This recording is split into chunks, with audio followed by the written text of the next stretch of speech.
Le passage de Pasteur Dioka à la chair a amené un réveil. Que les gens le veuillent ou pas. Terme, vous devez avoir quelque chose auquel vous rattacher.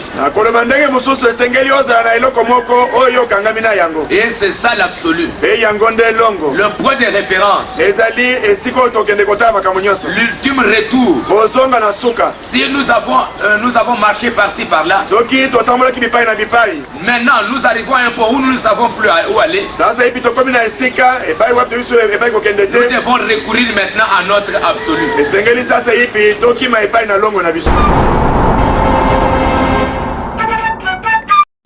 Je vous salue partout où vous êtes, très chers abonnés, amis internautes.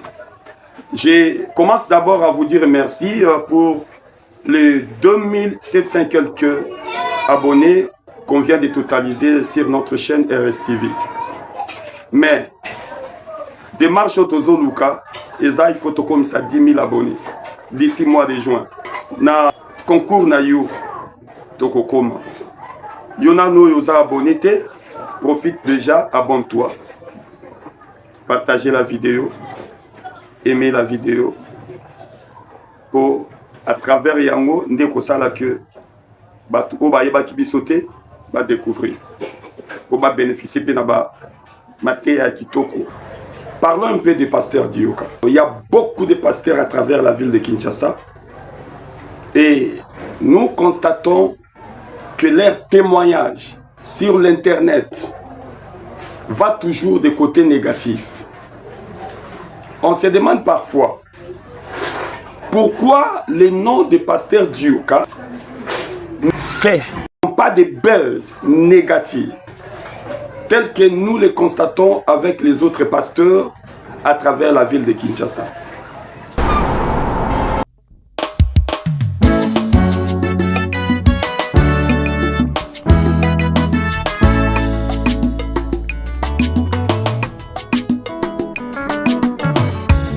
Pour avoir une lumière, oh, l'on doit d'abord avoir les deux pièces, oh,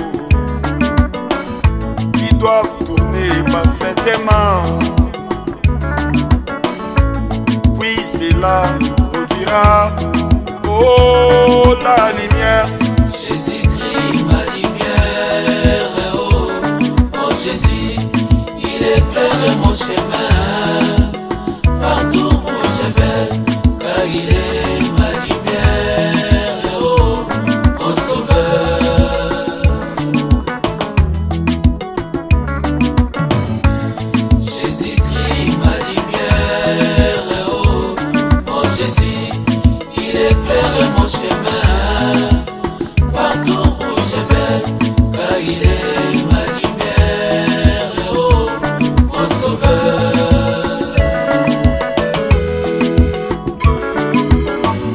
Quand Jésus était sur la terre, quand Jésus était sur la terre, nous lisons dans la Bible qu'il était la lumière. Comprenez-vous comment était-il la lumière? Oh, c'est parce qu'il y a eu un assemblage. L'homme et Dieu tournant parfaitement.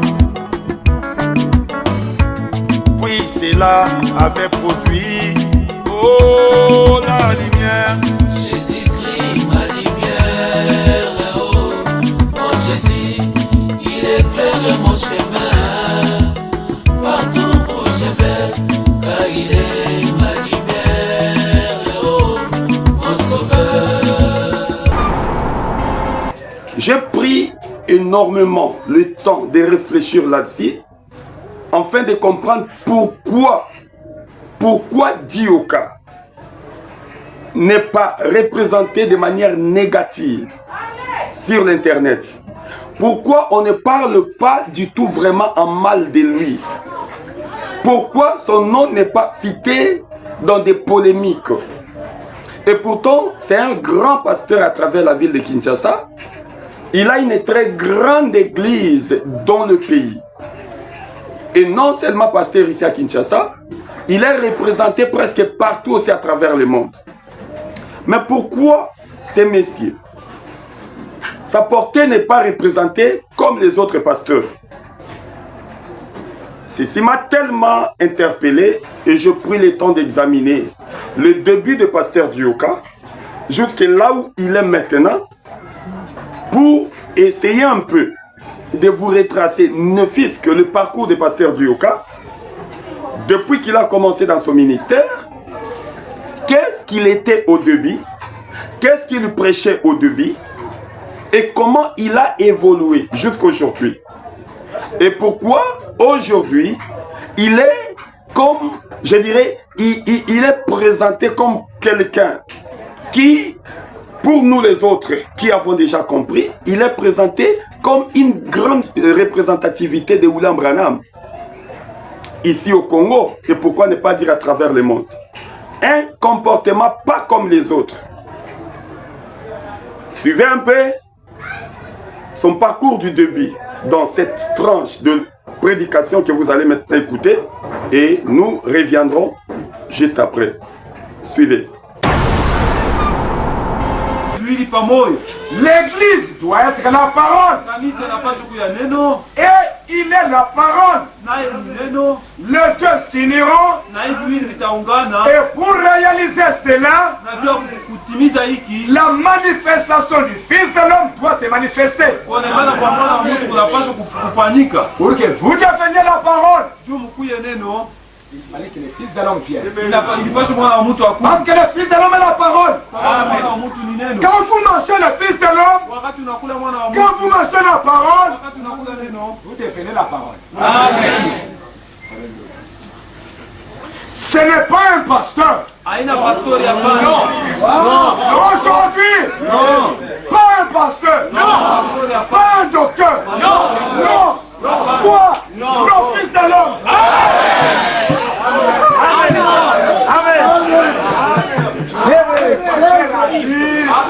Le docteur a dit.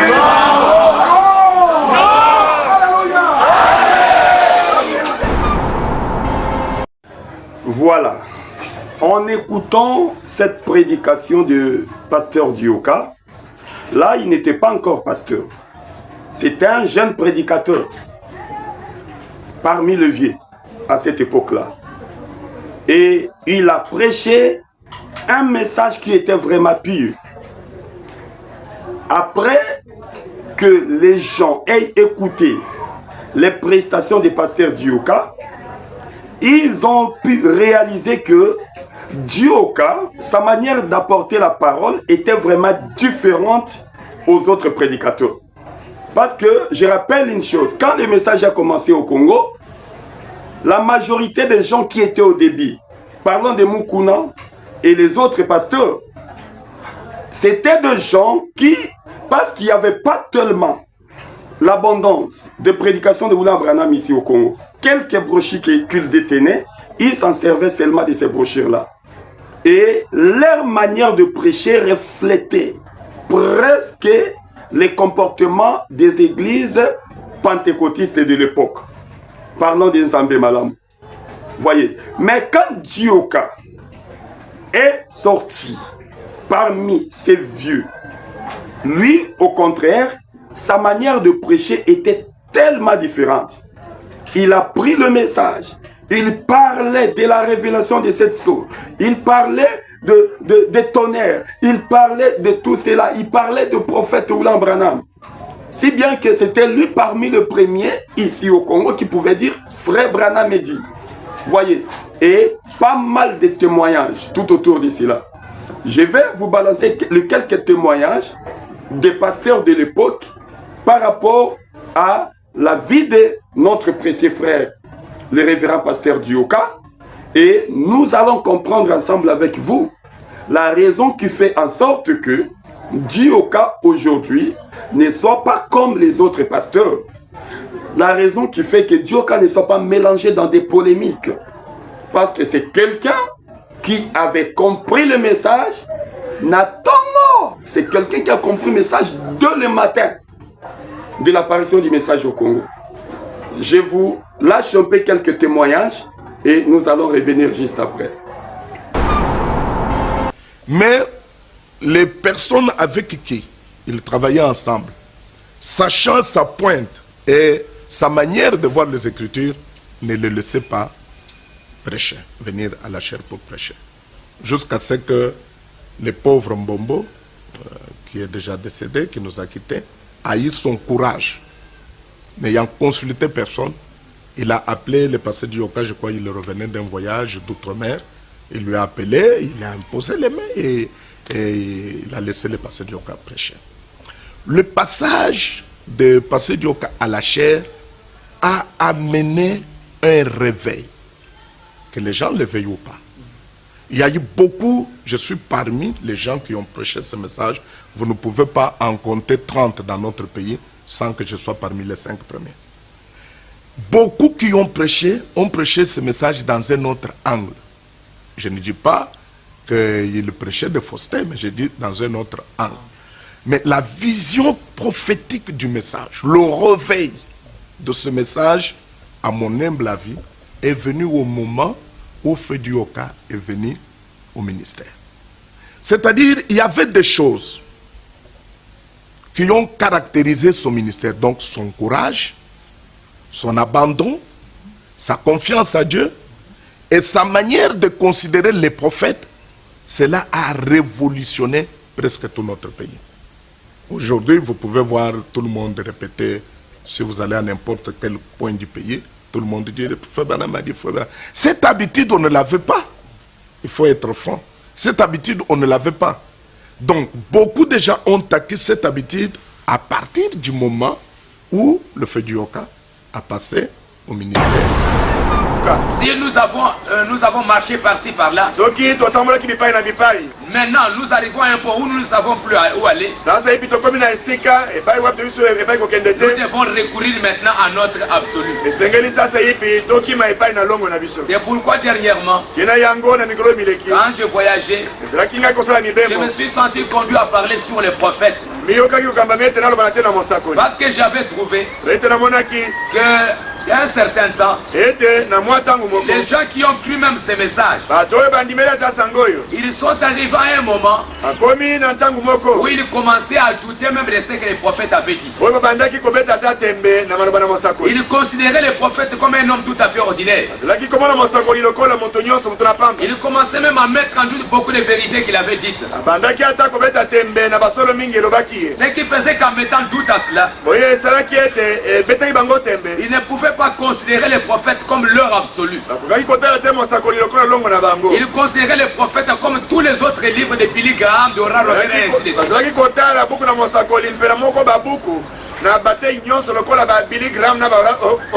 C'est parce que nous n'avons pas compris ce que c'est qu'un prophète. Mais un prophète, c'est l'absolu. Le jeune Richard, qui aimait la technique, choisit de faire l'électricité à Litinjili. Très intelligent à l'école, il adhéra à l'église Nzambe Malamu pour le salut de son âme. Se donna complètement à la prière et se sépara de ses amis. Cette nouvelle vie de l'église changea ses attitudes à la maison, s'enfermant dans sa chambre, lisant les littératures religieuses seul. J'ai connu Richard Dioka, actuellement pasteur, dans les années 70. On était encore des enfants, moi j'avais 12 ans et lui en avait plus que moi parce que c'est un grand frère. Et les deux familles, mon père et son père, se connaissent depuis longtemps. Et nous avons habité le même quartier dans la commune d'Engaba. Il était un homme un peu solitaire, là. Il voulait vivre un peu réservé. Même quand il étudiait, souvent pour le voir, il fallait aller dans sa chambre. Enfin, il occupait juste un local là, dans leur parcelle. En tout cas, vraiment, il était un homme un peu vraiment solitaire. Il aimait cette vie-là. Mais en tout cas, c'est quelqu'un qui aimait beaucoup lire. Et on l'avait même surnommé Petit Savant. Parce qu'il lisait beaucoup, il était toujours dans sa chambre. C'est comme ça que était sa vie d'enfance. En écoutant les témoignages tels que le bien-aimé nous ont donnés, pour ce qui est de la vie du pasteur Dioka, ça nous interpelle à quelque chose. Aujourd'hui, les gens pensent que pour faire le buzz dans les messages, il faut parler en citant les noms des autres dans les négatifs. Voilà ce que nous constatons aujourd'hui. Aujourd'hui, les pasteurs, les prédicateurs, au lieu de prêcher rien que le message et s'absteler à l'inspiration que Dieu leur donne, et ils font le contraire. Ils prêchent le nom de personnes. Ils prêchent les noms des autres pasteurs. Ils prêchent les noms des autres prédicateurs au lieu de prêcher l'évangile d'après l'inspiration que Dieu leur a donnée. Voilà où nous sommes tombés plus bas. Mais le révérend pasteur Dioka a gardé le même comportement depuis qu'il a commencé de prêcher la parole. Lui, le problème avec lui, c'est quoi? Lorsqu'il a une inspiration, il prêche. Et Dioka n'avait pas l'habitude de prêcher les inspirations des autres. Dioka prêchait ce que lui lisait dans les messages, il prêchait ce que lui comprenait du message. Même s'il n'y avait pas une autre personne qui prêchait ça, mais lui, Dioka, quand il vient et que Dieu lui inspire quelque chose, il parle de ça avec toute énergie. Il n'avait pas peur. Il avait confiance à l'inspiration que Dieu lui donnait. Et c'est de cette manière qu'il a commencé au début et il a gardé ce même genre de comportement jusqu'au jour d'aujourd'hui. C'est ça ce qui a fait la réussite de son ministère et c'est ce qui fait aujourd'hui que Dioka ne soit pas cité parmi les gens qui font des polémiques. C'est ce qui fait qu'aujourd'hui, même si vous écoutez les gens parler des noms des pasteurs, de tout ce qu'ils font, tout, vous n'écouterez jamais les noms des pasteurs Dioka. C'est quelqu'un qui reflète vraiment l'image de Frère Branham. Oui, il est vrai que parfois ça peut arriver, parce qu'un homme doit toujours être critiqué quelque part. Mais les critiques portées à la vie de pasteur Dioka, vous allez remarquer que ce ne seront pas des critiques que nous constatons avec le pasteur et les chantres d'aujourd'hui.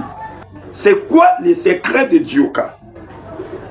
Qu'est-ce qui fait qu'il soit un pasteur parmi les pasteurs respectés de la ville?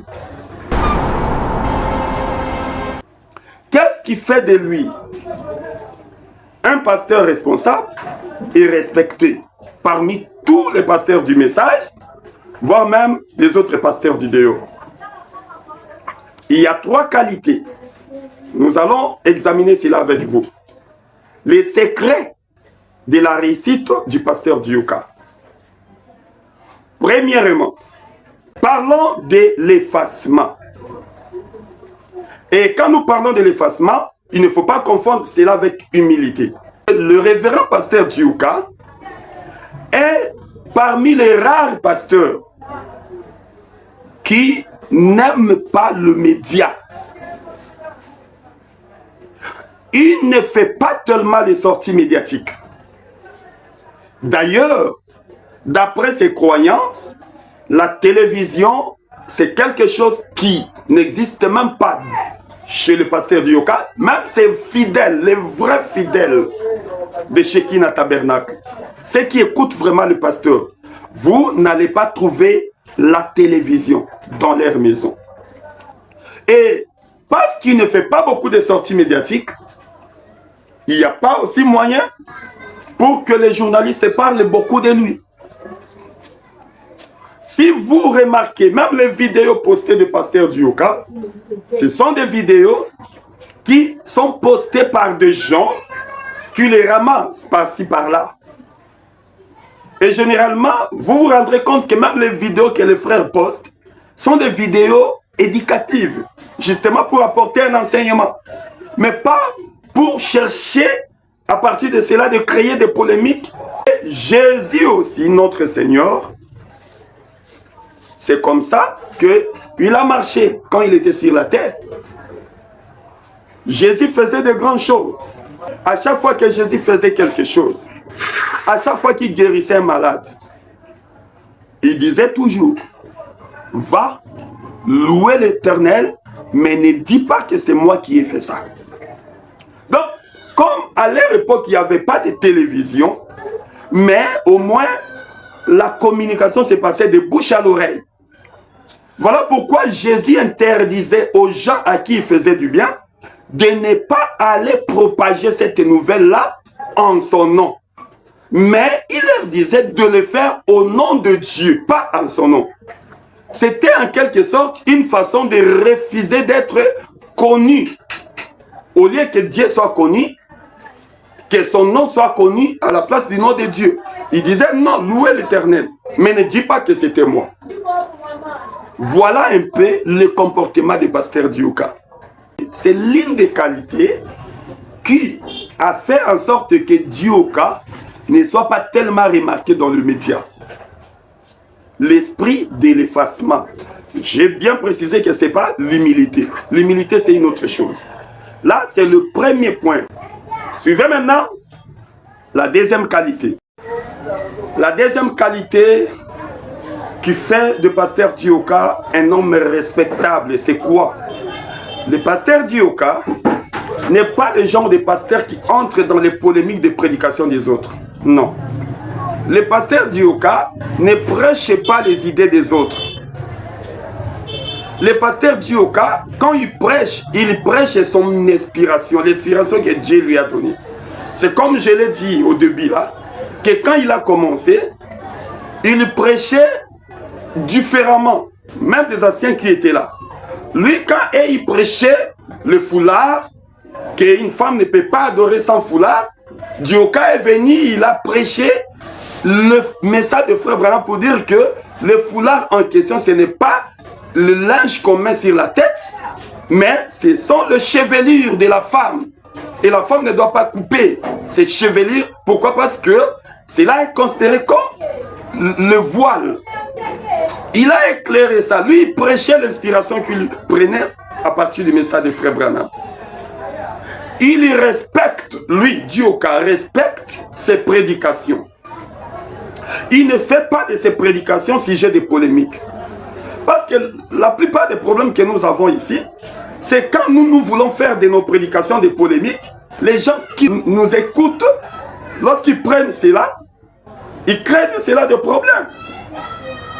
Pourquoi il a dit ça? Qu'est-ce qu'il voulait dire exactement?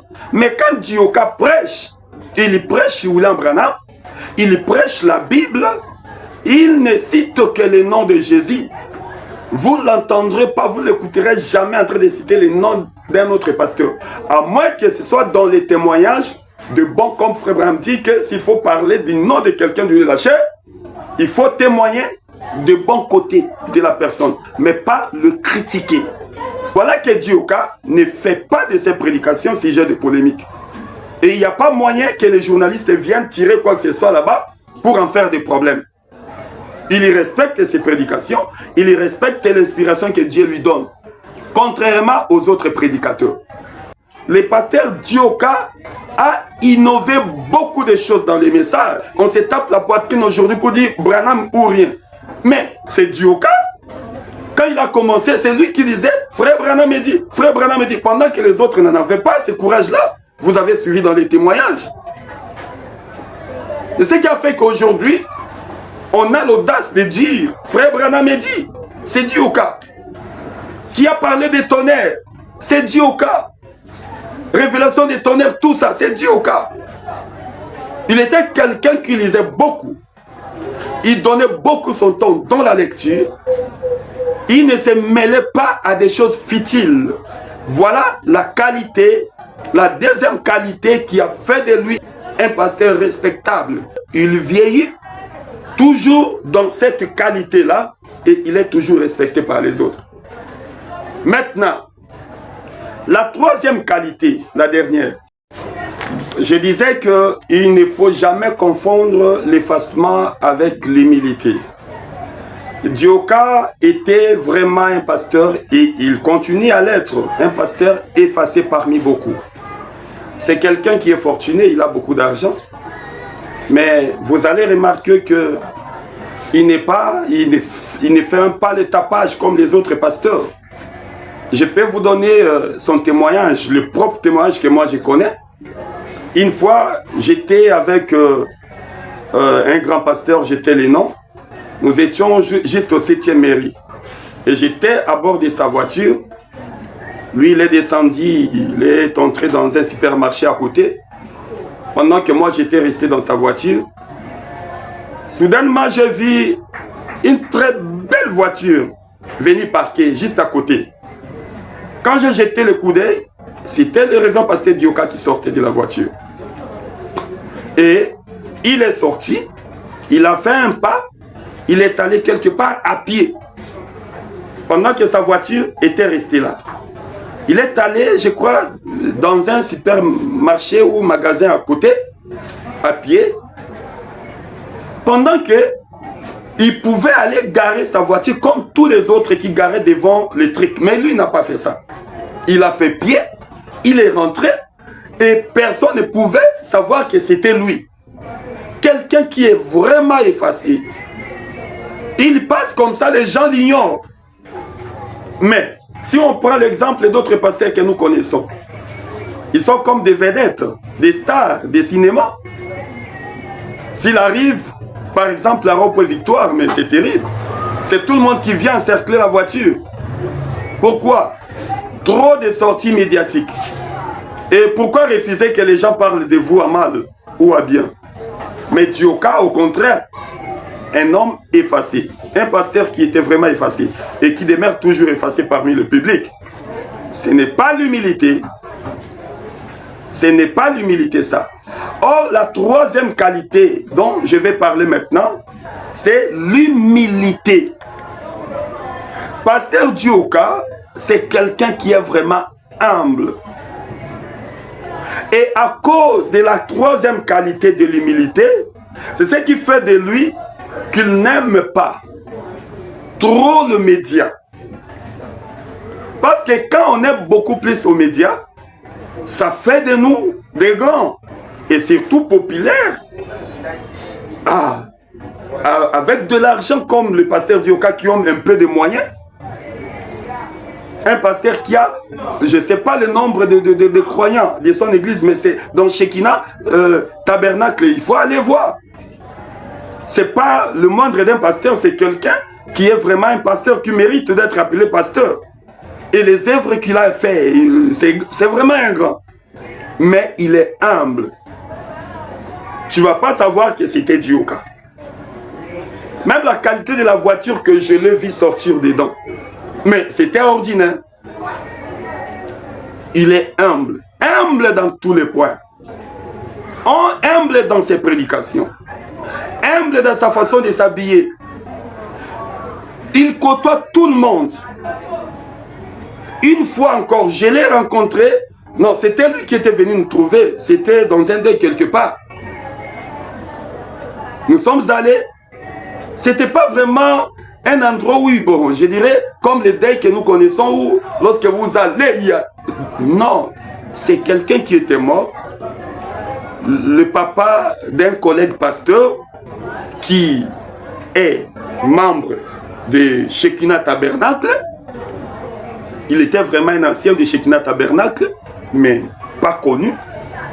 Quand il est mort, Dioka est venu la nuit. Il est entré comme tout le monde. Il est allé s'asseoir. Et parce qu'il était entré vraiment avec toute humilité, j'étais en train de me poser la question de savoir, est-ce que c'est vraiment lui? Imagine quelqu'un que je connais, mais il est entré et je me pose encore la question de savoir si c'était vraiment lui. Et le collègue pasteur qui était à côté, le pasteur Omar, que j'ai salué, je lui ai dit, mais frère, regardez un peu, n'est-ce pas le pasteur Dioka? J'ai un peu de la confusion. Il m'a dit, oui, effectivement, c'est lui. Je me suis dit, mais non, non, non, quel genre d'humilité. Un pasteur humble. Et quelqu'un comme celui-là, qui ne fait même pas de tapage de sa personnalité. Est-ce que vous voulez dire que les gens peuvent critiquer une personne pareille? Vous allez trouver quoi en lui pour critiquer? C'est ce qui a fait de lui une personne respectable. C'est ce qui a fait de lui un pasteur respectable parmi les pasteurs que nous connaissons dans ces pays. Oh, si tu as aimé la vidéo, abonne-toi d'abord. Si c'est ta première fois de nous trouver, abonne-toi. Et n'oubliez pas de partager cette émission pour que cela touche un bon nombre de gens. De bons témoignages comme celui-ci. C'est vraiment important. Ciao.